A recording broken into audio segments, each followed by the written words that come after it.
What's up, everybody? It's KBR Sports, the best sports talk show, your 24-hour day back from the break. Remember, you all can follow and subscribe to the KBR Sports podcast. We're going on Rabble TV, Spreaker, YouTube, iTunes, and SoundCloud. And also, don't forget, you can follow the KBR Sports Twitter page at KBR_sports with the live links and show topics are tweeted prior to every single show. Also, you can call in at 571-991-0566 in order to give your thoughts and opinions on any KBR Sports show topic that may be getting discussed, or to also pitch your own topics that you want to hear discussed on the show. Remember, the number is 571-991-0566. All right, Nigel. So, Julian Edelman, man, he suffered a torn ACL in the Patriots' last preseason game. And the Patriots, New England Patriots are actually the favorites to win this year's Super Bowl after a lot of preseason off-season acquisitions. So, Nigel, do you think after Julian Edelman's injury, do you think that they should still be the favorites to make it to the Super Bowl? Yes. I mean, they still have a good receiving crew. They still got Brandon. Yeah, they still got Chris Hogan's gonna get a boost. Brandon Cooks, is gonna get touches. They still have Gronk, and they still have a deep receiving crew. And there's one other receiver I'm absolutely forgetting right now. Danny Amendola. Danny Amendola is not who I was thinking about. It was somebody else. I'll look him up as you're talking. But so I mean, they still have a good crew. I mean, it's not like they. I mean, yeah, they lose. I saw the stat that he been targeted 146 times. He never got picked, and none of his passes got picked off. So, I mean, he was a reliable guy that Tom Brady could go to. But I trust in Tom Brady to make it work. I mean, here's the thing.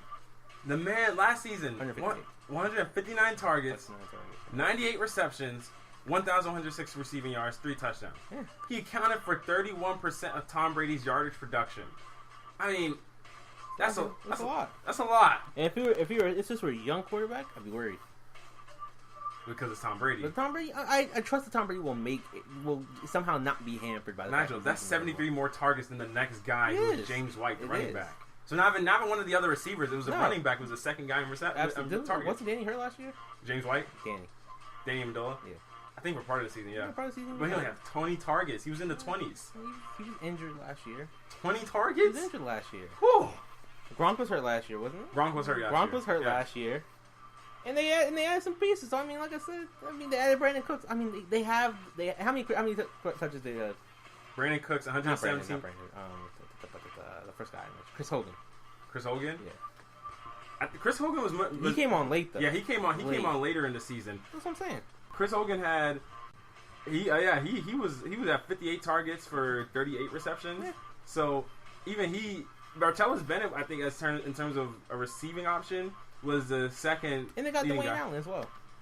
You said what? They picked up Dwayne Allen. They did. So I mean, they have targets. That's the thing. They're not good. They're not as good as Julian Edelman. Might as well. Yeah. They're not as good as Julian Edelman, but I like I said, older guy who can get the football around. He makes his receivers look good. I trust it. Nobody will replace with Edelman. Edelman did. His names are killing you. He won't replace what Edelman did. But they will make it work. I mean, so I guess when you look at it, you good? Yeah. Yeah, I was gonna say, all right, Isaiah. Yeah, no. when you look at it in terms of production, I mean, if you were to tell me I'm taking Julian Edelman out and I'm putting in Brandon Cooks, a guy who had 117 targets, 78 receptions for 1,173 yards and 8 touchdowns.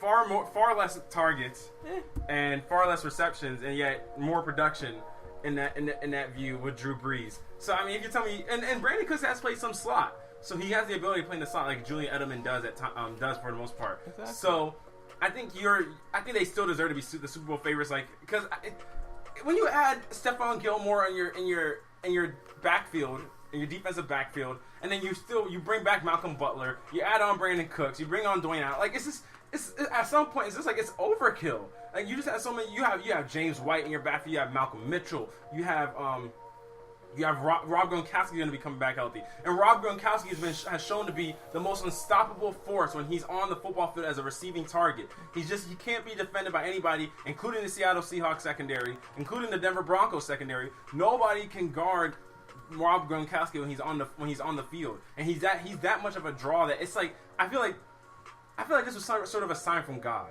Like God was like, you know what, this team is too OP. Like this is what Golden State would have been if like I feel like the team was what Golden State was, but then God was like, you know what, we can't have this in the NFL too. Like we got to scale it back because I mean people are having them going 16-0. And then they have everybody going 16-0. Nigel, but this team actually might have. Nigel, last time Tom Brady actually had a Pro Bowl caliber receiver. What happened? They were 16-0.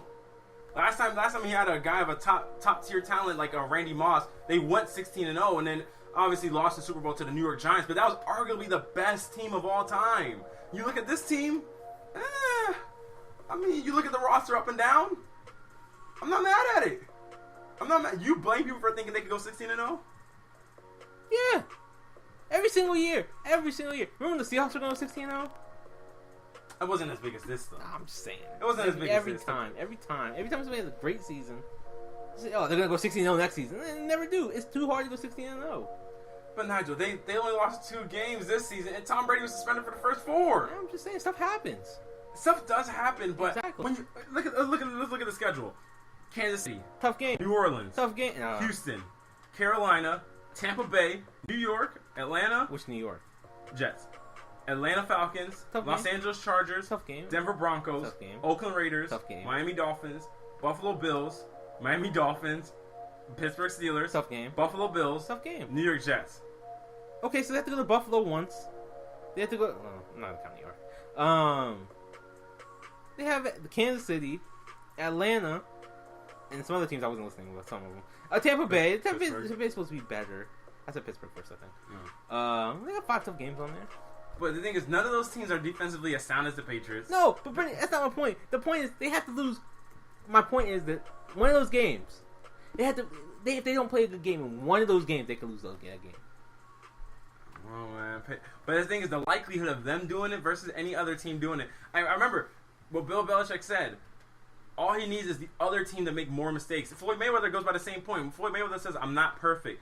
I just know I'll make less mistakes than the other guy will." And if you can depend on another dude to make more mistakes on you on every given Sunday, which the Patriots more often than not do, have that luxury of the other team do committing more mistakes. And the thing is, now they have that much more of a talent gap. If they do make mistakes, it doesn't hurt them. Just like when Golden State would have bad turnover games, they had so much talent in offensively, and they were so talented defensively, it didn't even matter at the time.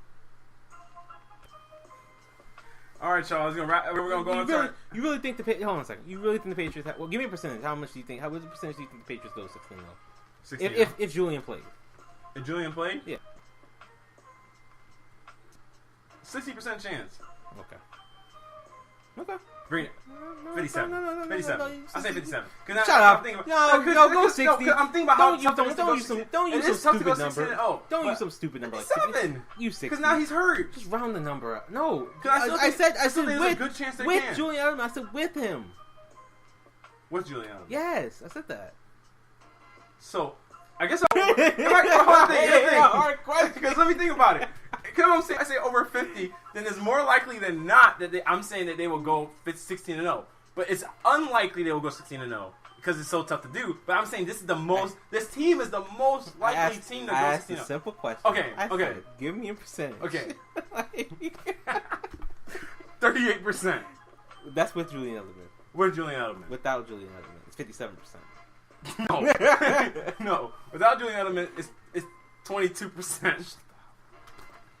Why don't you like my percentages? Why I gotta give you flat 20 and... Go ahead.